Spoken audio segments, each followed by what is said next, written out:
You know, many black people are sick and tired of toting the party line for white supremacy. It means us no good.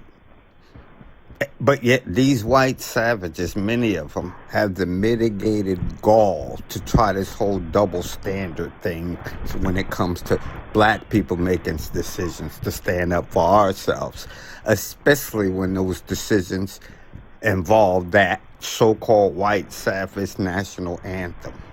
But yet this one brother didn't let this white savage off the hook. Check it.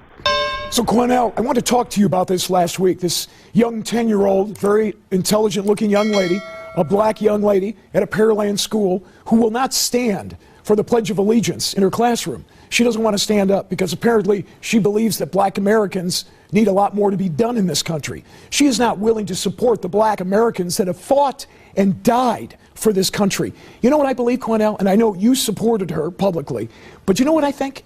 I think at 10 years old, she has no real understanding of what America is. So I wonder if her parents have sat her down and explained what Americans have given their lives, white, black, red. It doesn't make any difference. They stood and they fought and they died for this country, and she doesn't want to do anything to honor them? Matt, she comes from a family of military service members. Her father is a retired military service member also who served this nation well with great dignity. She also has additional family members who was in the armed forces. Good. Her mother's a very intelligent woman who has had long conversations as well as her father about her not standing for the flag. What white people need to understand... Just white people? Yes, please. Let me explain. What white people need to understand is that that national anthem was written by Francis Scott Key, a slave owner who demonized and hated black slaves and black people. And that unwritten third, that unheard of and unspoken third verse, go research the third verse where he says, "There's no refuge in this country for the hireling or the slave, both should be turmoil to the grave." How's her parents doing? This is a man Are they successful? that promised turmoil for black people to the grave. Would you ask Jewish children to say a pledge to a German anthem that disrespects Jewish people? If they're No, you living would in not. Germany, No, sure. you would not. Well, sure. That disrespects Jewish people? Then No, why, you would not. You certainly can kneel down. In America, you have the right to do that.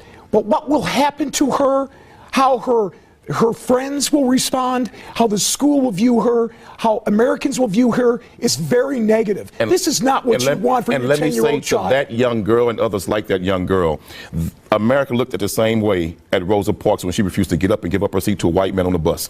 But history vindicated her. History vindicated her. America demonized Harriet Tubman for freeing slaves from slavery, but history vindicated her. So I say to that young girl, you stand strong, stand up, and stand for what you believe in. And to all of those who are too coward to do it, don't get in that young girl's way. Others like her, support that young girl. What would you like her to say to the men and women who have fought for this country like I ran into over the weekend? The black men and women who fought for this country and some who gave their lives. And ask the black men and women who served America in its military, like in the Independence War. We helped America get it, and we were still slaves afterwards. Ask those in Vietnam who gave their war on Vietnam battlefields, but then came back and was called niggas in their own country. We have fought in America's war, and we've never been given the justice and the due process of everybody else in this nation. Then why don't you move to a different country?